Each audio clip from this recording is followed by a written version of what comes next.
everybody. Thank you so much for joining me here again today at Re-Written Vintage Homestead. And, you know, I told you guys several videos back that when I found out I was sick, you know, you start thinking of things you wish you would have done that you never did. And one of them for me was to read the Bible all the way through. So I started doing that when I found out I was sick. But a lot of it I had already heard. You know, I'd never read it all the way through, but I am a Christian. I did go to church when I was young. And so a lot of the stories are familiar, but now that I'm reading it, sometimes I get hung up on things. And so I thought I'd start a new little series here. So if you guys ever see something that says, help a sister out, I need your help. So I wanted to talk about the book of Job. And first of all, just in case you've never read it, I'll just give you a, you know, a short synopsis of it. You think you've had a bad day. Job had a terrible, terrible day. The Bible describes him as such a righteous man who had never sinned. And he was a good, good person. And because of this, he'd been blessed. He had large flocks of animals, a beautiful large family, property, servants, and he was very good to his servants. He was just blessed. But something happened, and he couldn't understand it. In Job chapter 1, verse 6, it says, "Now there was a day when the sons," and then it says the angels of God, "came to present themselves before the Lord, and Satan," parentheses, "the adversary and accuser, also came among them. And the Lord said to Satan, 'From where did you come?' Then Satan answered the Lord, 'From going to and fro on the earth and from walking up and down it.'" And now this is verse 8. "And the Lord said to Satan, 'Have you considered my servant Job, that there is none like him on the earth, a blameless and upright man, who was reverently fears God and abstains from and shuns evil because it is wrong?' Then Satan answered the Lord, 'Does Job reverently fear God for nothing? Have you not put a hedge around him and his house and all that he has on every side? You have conferred prosperity and happiness upon him in the work of his hands, and his possessions have increased in the land. But you put forth your hand now and touch all that he has. He will curse you to your face.' And the Lord said to Satan, the adversary and the accuser, 'Behold, all that he has is now in your power.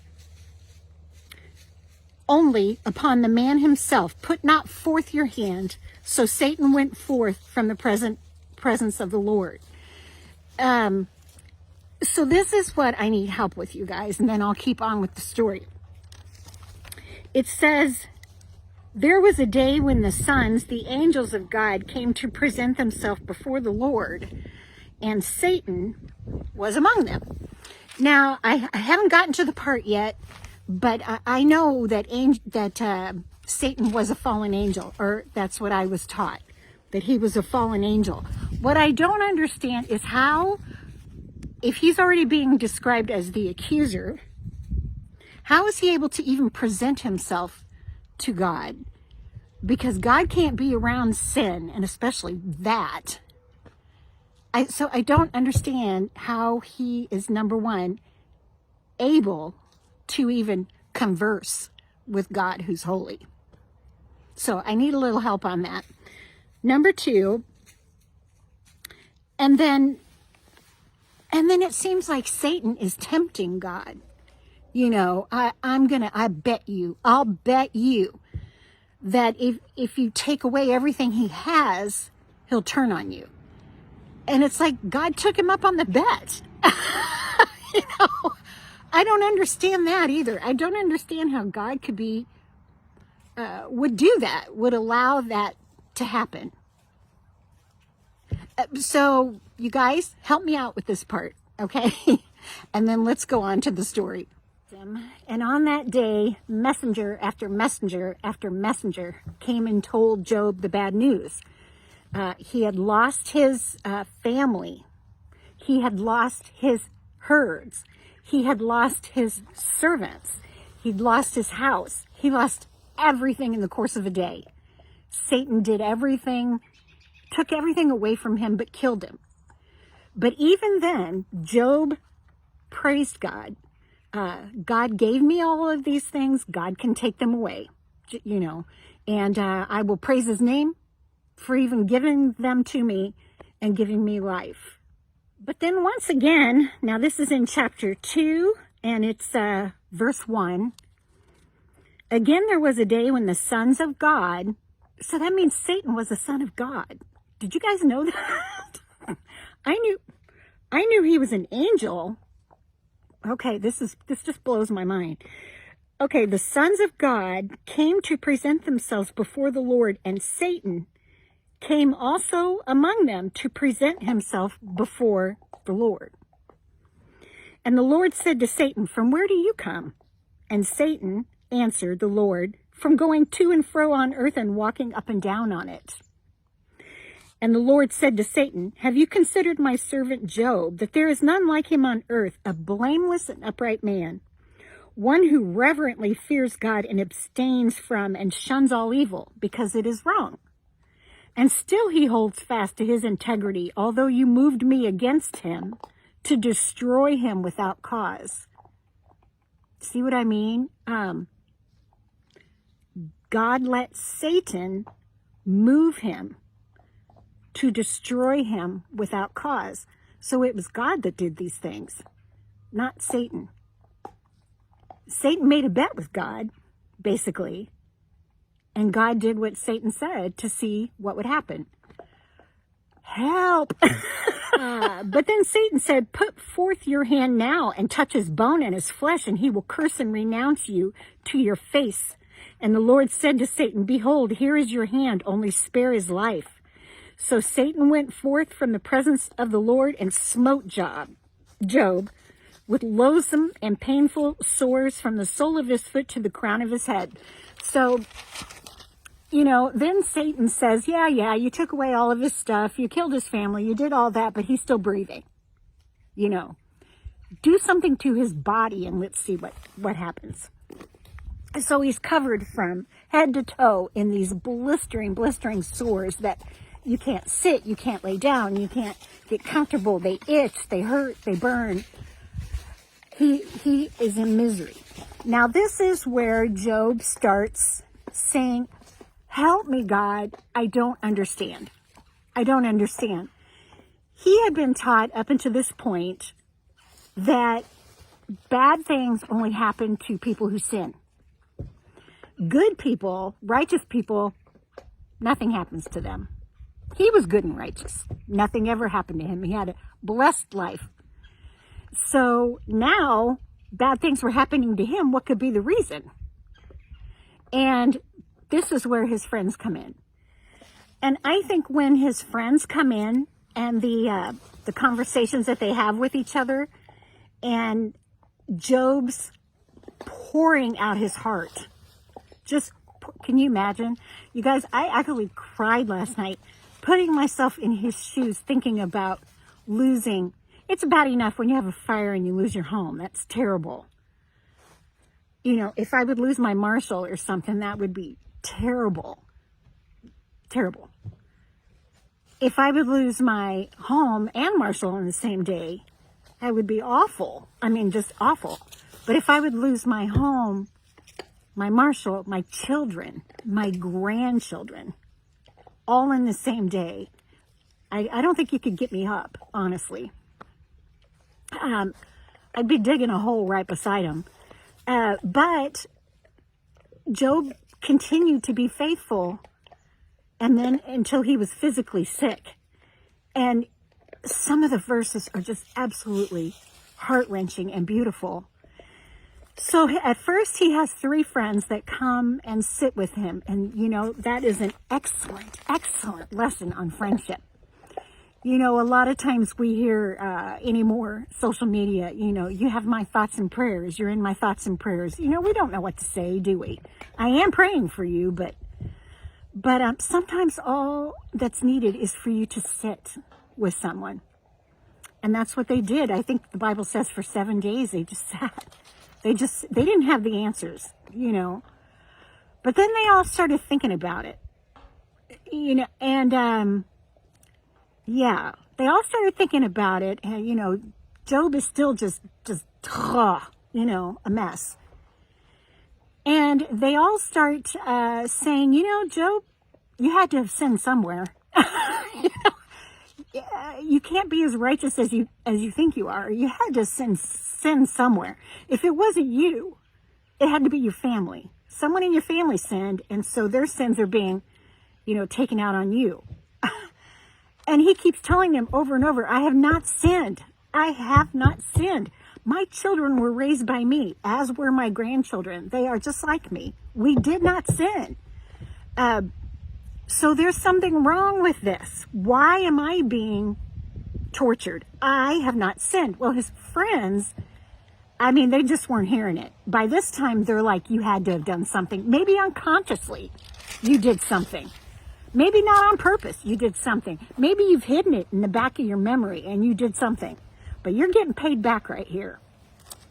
And, you know, Job kept telling them, go away. I understand you're trying to help me, but you're actually torturing me even more. And I encourage you to read those conversations. They're just really heartfelt. Things start getting interesting in chapter 29 when, after days, probably months, we don't know the timeline here, of trying to figure this out. And that's really what they're all trying to do, is figure out, why do bad things happen to good people? And with their understanding at that time, it was because you deserve it. We now know that's not true, but that was their frame of thinking at that time. You deserve it. And Job kept arguing with them. I'm righteous. I haven't sinned. But then in chapter 29, he starts boasting. When I went out to the gate of the city, when I prepared my seat in the street at the city's gate, the young men saw me and hid themselves. The aged rose up and stood. The princes refrained from talking and laid their hands on their mouths. The voices of the nobles were hushed, and the tongues cleaved to the roof of their mouths. For when the ear heard, it called me happy and blessed me. And when the eye saw it, it testified for me. Because I delivered the poor who cried, the fatherless, and him who had none to help him. The blessing of him who was about to perish came upon me, and I caused the widow's heart to sing with joy. I put on righteousness, and it clothed me, or clothed itself with me. My justice was like a robe and a turban, or a diadem, or a crown. I was eyes to the blind, and feet was I to the lame. I was the father to the poor and needy. He's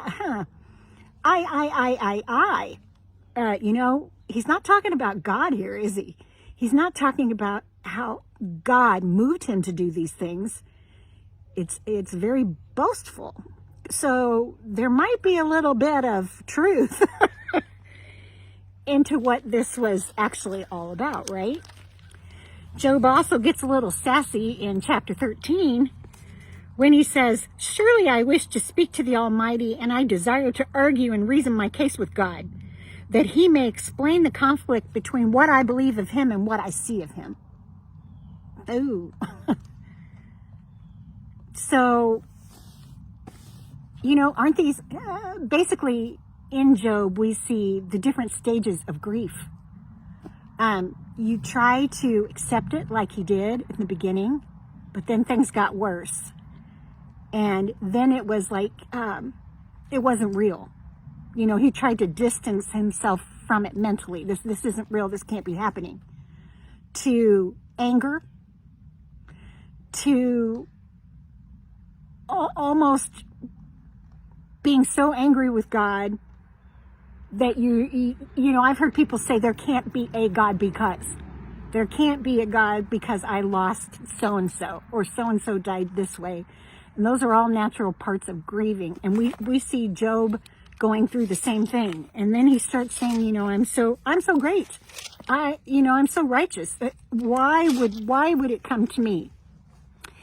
and this is all very interesting to me, because when I found out I had cancer, I never said, and I've said this before, I never felt like, why me?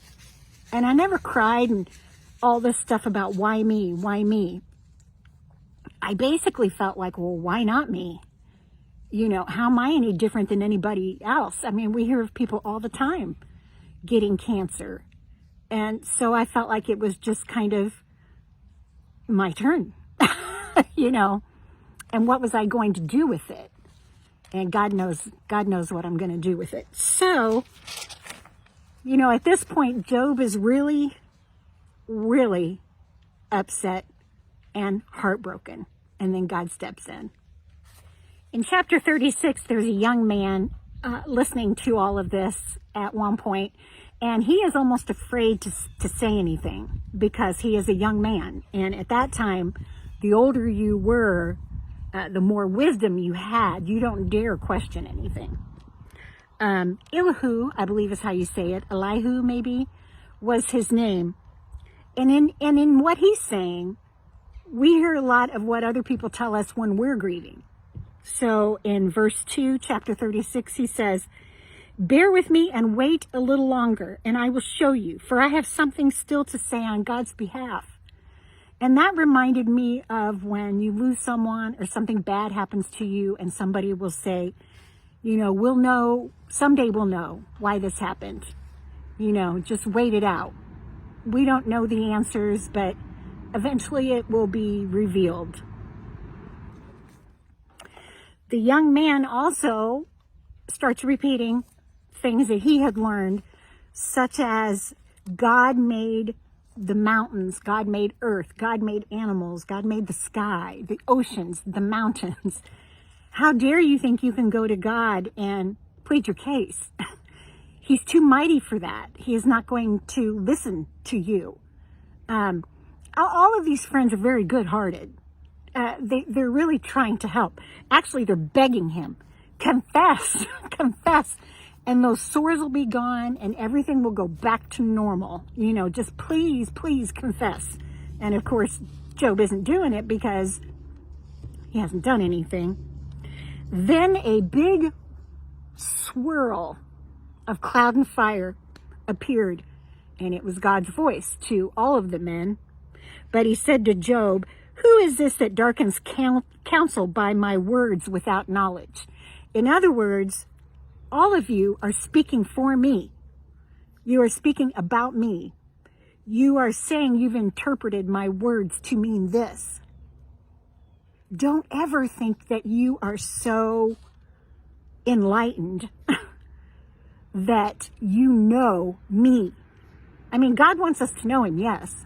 But can we actually say that we understand and know him?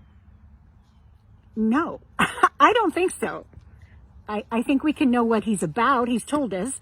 He's told us his laws of life. He's told us about life and the rules of life, and he's given us a story here to follow and rules to follow. But just when we think we really know him, we shouldn't, because we don't know him, and he makes that very clear. Where were you when I laid the foundation of the earth? Declare to me if you have and no understanding. Who determined the measures of the earth, if you know, or who stretched the measuring line on it? Upon what were the foundations? How was it fastened? Or who laid its cornerstone? When the morning stars sang together and all the sons of God shouted for joy? Or who shut up the sea with doors when it broke forth and issued out of the womb? When I made the clouds, the garment of it, the thick darkness of a swaddling band for it, and marked my appointed boundary and set bars and doors, and said, thus far shall you come no further, and here shall your proud waves be stayed. I have commanded the morning since your days began. Doesn't this sound like a parent talking to you? Listen, kid.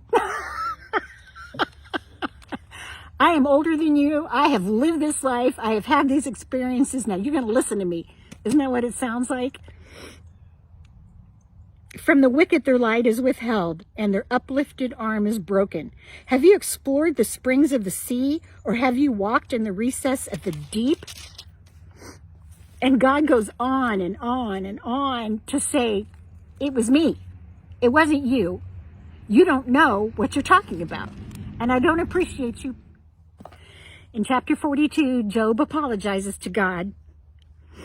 I know that you can do all things, and that no thought or purpose of yours can be restrained or thwarted. Who is this that darkens and obscures counsel by words without knowledge, you said to me. Therefore, I now see I have rashly uttered what I did not understand, things too wonderful for me, which I did not know. I had virtually said to you what you have said to me. Here I beseech you, and I will speak. I will demand of you, and you declare to me. He should have propositioned God. He should have let his feelings been known straight to God and not tried to interpret what was going on or why.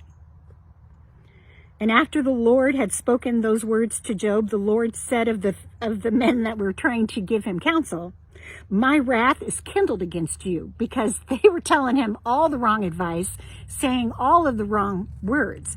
And so he told Job, I forgive you, but I don't forgive them unless you forgive them. And Job forgave them. And the Lord turned the captivity of Job and restored his fortunes. And he prayed for his friends also. And the Lord gave Job twice the amount as he had before. It's beautiful. It's a beautiful chapter. I can say it touched me like none of the other ones so far have. Because it's so relatable to when we're grieving or when we're trying to, you guys, even when you don't lose a loved one or whatever, you know, you're watching TV and you see these movie stars who are just awful. And you're like, how do they have money to, they have that boat, they have that car, they have these material things when not only movie stars, politicians, who, you know, people just general in life, why do they prosper? And here I am trying to learn the Bible, trying to learn about God, trying to live a good life, and I'm not. Why? We'll never know why in this form, right? But we sure shouldn't be questioning it either. We shouldn't be trying to think that we are on the same level as God is. So I understood the entire chapter, I feel, and the storyline.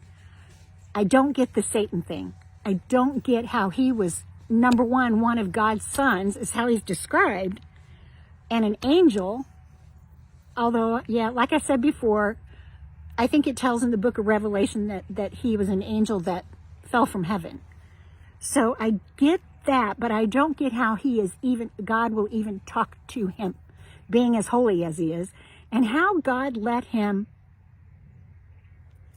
do this. Why God let him.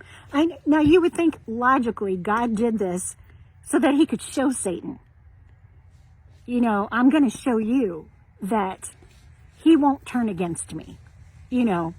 But when does God ever fall into those traps? You know, I'm going to, you know, set that tree on fire to show you that I have that power. Or I'm going to make you levitate to show you that I can.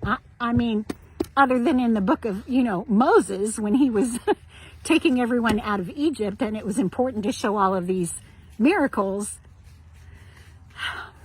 I hope I haven't confused you guys as much as I have confused myself. So you guys be watching for more of these, because believe me, when I was reading about Moses too, I had some issues. So I may do that one next week. But help a sister out and let me know what you think. Have a great week. Like, subscribe, and share if you feel so inclined. It really helps me out. And have a great week.